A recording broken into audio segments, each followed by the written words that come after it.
Good as gold. Hey, nice to see you guys. G'day, Temps. After last week, obviously you came through a challenging period, picked up a point against Melbourne Victory. How have you approached this week against a team bottom of the table, but down on their luck? What's the aim tomorrow night? No, the aim is always to win. So yeah, we've come here to try and win the game. Obviously, look, I don't think us as a team are in a position to take anybody lightly at this point.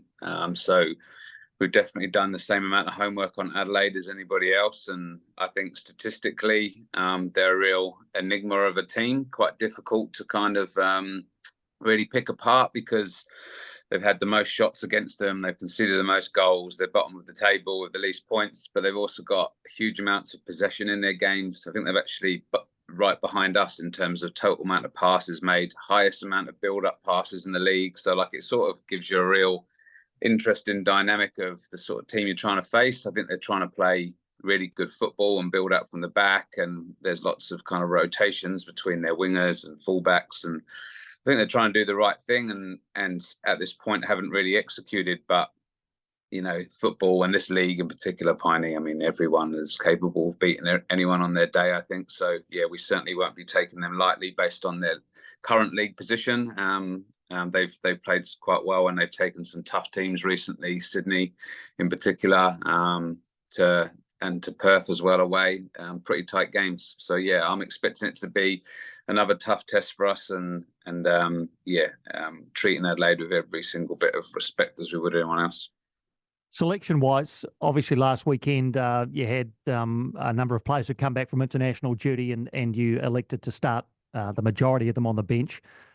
Presumably you don't have any injury problems. You can tell us if you do. But how will you approach selection now when you've got the likes of Mackenzie Barry and Michaela Foster and a couple of others who have had good starting minutes this season? How will you approach selection? Yeah, it's the classic coaches selection headache that we all want, but we actually secretly don't really like as well. It's great. It's so good to have the squad that we have, and just to be able to pick. You know, I mean, some of them put in some really good performances last week, but then also you've got to take into the whole season and the 7 games that we've got to at this point, and kind of performances over the season. And so yeah, it's a little bit of a headache. It was good training yesterday. It really was before we left to Adelaide. Really high quality. I'm expecting a good session again today over here, and then we'll make some decisions on the starting 11. But the good thing is I actually read a stat that we're the only team in the league that's used all 4 outfield subs for every single game this season. So look, we're a team that does that, and we'll continue to do that. I think it's important that we utilise the bench. It's worked so well for us. So yeah, if they're not starting, they're still going to play an important part in the game. That's the messages that they get, and we're proving that by putting them on and players coming on and doing really well in games and having an impact. I think that's one of our strengths as a squad. Can I just drill down into what you just said there about, you obviously want to reward performance, but also take into account a player who's performed well for you across, half a dozen games or so. And I guess I'd land on left back there. And Zoe McMeekin, who caught the eye last weekend. Mickey Foster obviously has played well there, player of the year last year. How do you make that decision about who starts there? There's quite a lot of factors, obviously, when you're going through all these things. I mean, you're thinking about the individuals, like first and foremost, where they're at, how they're feeling, like where their form is, so that you're taking that into consideration. Then you're taking into consideration, as I say, like over the 7 games, like in Mickey's case, who started most of those games, like in that position.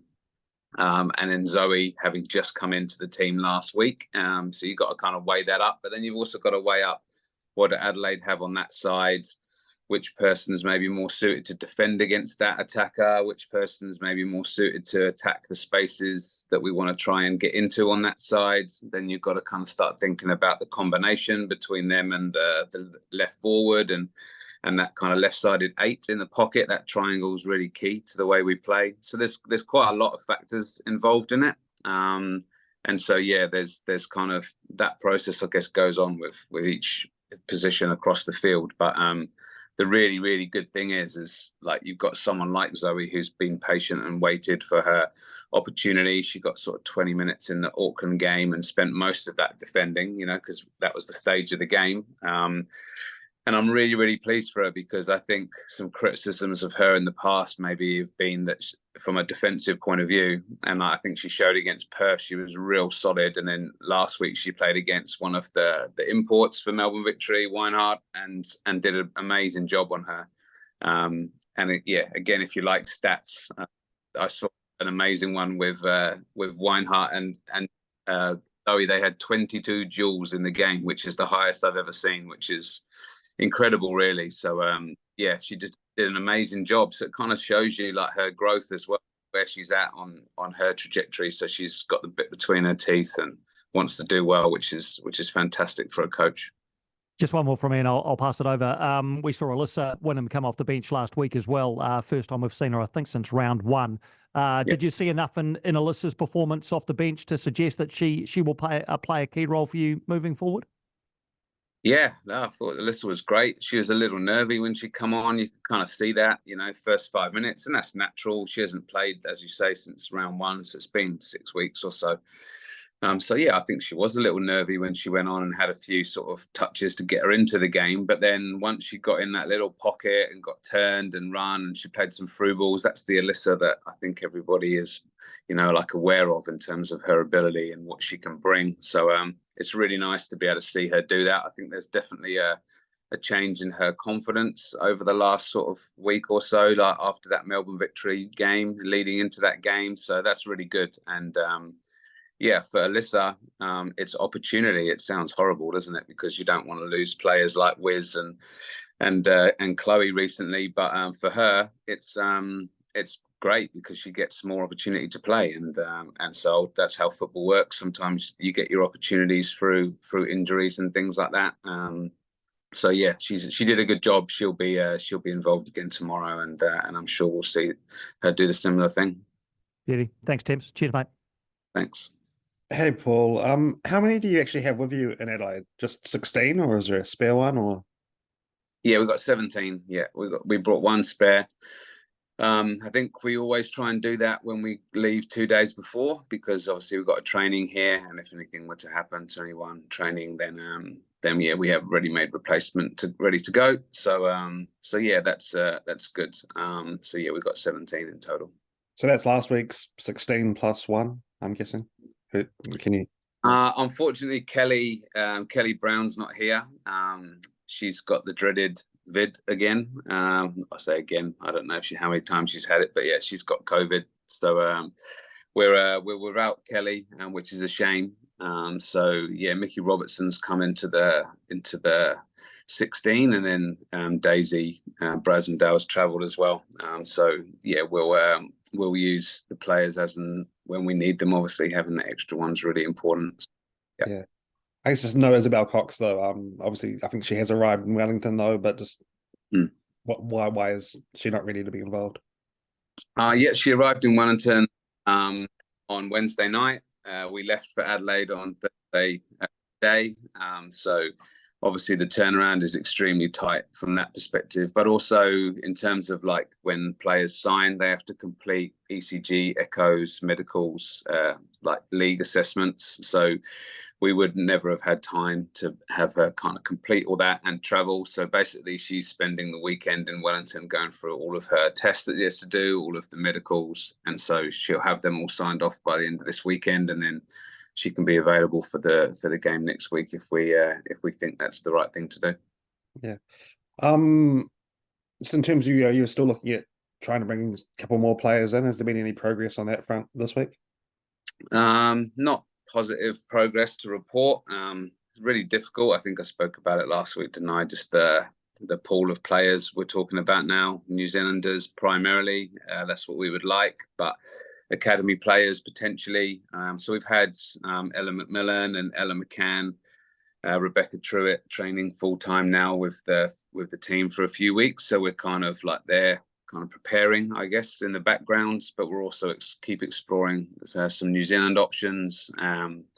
we haven't really looked into the Australian market as such. We've kind of prioritised those New Zealand players yet, but if we don't get a few of them, or one of them at least, over the line, then we might have to also look at that. But we definitely still want to bring in at least one like player from outside at the moment before the deadline on Christmas. Yeah.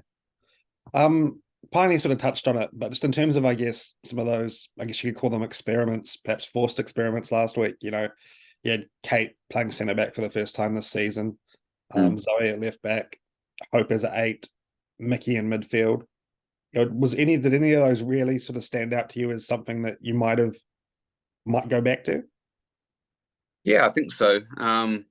Like the way that we're trying to design the team and the style of play is that we can have people play in multiple positions like that. I mean, you guys have probably seen how, like, when the fullbacks come in and invert, they're pretty much playing as sixes, just slightly outside. And so it's actually not that unnatural really for Michaela, because she's kind of played in midfield in her younger days, but also like that is kind of where she's playing when we've got the ball.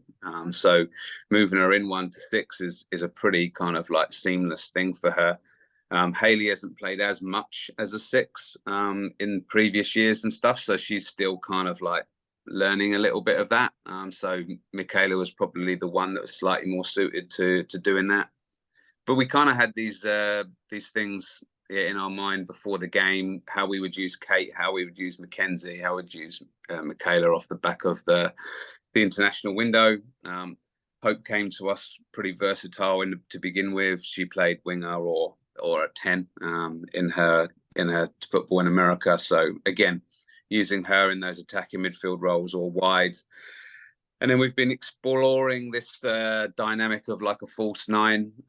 Mariana, we got her to do that the week before. Last week we used Hope, and we've kind of like we've had a bit of a play around with that as well. So we're just trying to evolve, you know, because you have one way of playing, but if you don't evolve and you don't keep moving it forward and keep adding new things to it, then sooner or later people figure out exactly what you're doing and you're easier to stop. So the more you can continue to evolve and add things to your team, the harder it is for the opposition to understand what you're doing or what you might do at certain times. So we're just trying to grow that system of play so that we have loads and loads of options, and then we can use them when we see fit.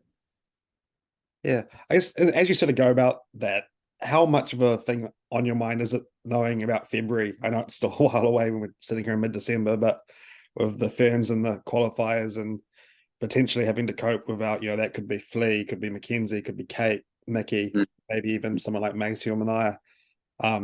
Is that sort of something that you're also sort of wary of, even this far out? Yeah. Oh, we've had that marked on our calendar since the beginning of pre-season. I think that was we were waiting for OFC dates. Look, I've got to be honest, it's pretty disappointing from OFC to put it outside of the normal FIFA window. I kind of think it's ridiculous, to be honest with you. But it is what it is. That essentially OFC have the ability to play outside the window in that period of time based on FIFA, so they've used that opportunity, but it means that essentially the Football Ferns are the only national team that are obviously affecting the ALeague and other leagues around the world that are playing outside the window. So makes it tough. You have to release your players because it's technically still in the FIFA window. It's going to make it tough for players based in Europe. I tell you that I don't think coaches will be very happy. So yeah, I feel sorry for Yitka in that point of view. Like, she's going to have a tough conversations with so many different clubs about losing their players outside of the normal window allocated. But we've also sort of said all along, Andrew, that we want to be a team that supplies players to the national team, and when they get called up, we support that. So we won't suddenly go back on that. We will be supportive of the Ferns in that situation because they've still got to win and get to Paris, right? So it's good for everyone if they do that. So a few things. Adelaide and Western United are in that bracket where the Ferns are away and it's outside the A-League break. So we've already made some preemptive moves to try and move that Adelaide game out of that window, which is our home game. And then yeah, Western United, again, having some conversations, not too sure where we're at with that, but it's their home game, makes it a little bit harder. And it's supposed to be at their new venue, which just makes it even harder still. So we might potentially have to do one game, but we have also earmarked to the A-League. We're currently working on a squad of 19. If we have 7, 8, 9 Ferns get picked, we literally won't be able to field a team in an A-League professional competition. So they're going to have to work out what they do there. It would be pretty unjust if we were to have to give that game away, so to speak, because of it. So hopefully there can be some solutions, but it's kind of out of our control to a degree. We just have to wait and see what the powers that be decide around that. Yeah. Just lastly, Mackenzie Barry obviously had a big turn away with the Ferns. You know, her first sort of starts, played 180 minutes. You know, how has she sort of come back from that? Has that been a boost to her, sort of getting that international game time? Oh, for sure, yeah. I mean, all of you see Max. She's this like machine. You know, she's physically just unbelievable. So I think it helps her recover quickly from those type of things. To be honest, she was basically telling me I want to play 90 last week, and that was off the back of the 2 games. She, I think in her head, she was thinking she could play 90. So I kind of had to convince her otherwise, really, for her own benefit. But yeah, no repercussions at all, really. She's come through this week great. Screening is good, and she looks physically great. So I think confidence-wise, it's awesome for her. You know, like a bit of belief, and playing for a national team, starting 2 games, playing 2 games. You can't underestimate how much that means to her after missing out on World Cup selection. So yeah, I'm delighted for her. She's such a great kid and such a brilliantly consistent performer at this level that I think she's deserved that opportunity, and she took it with both hands. I thought she did great. Cool, thank you. No worries. Awesome. I'm all done too. So you're dismissed, Paul.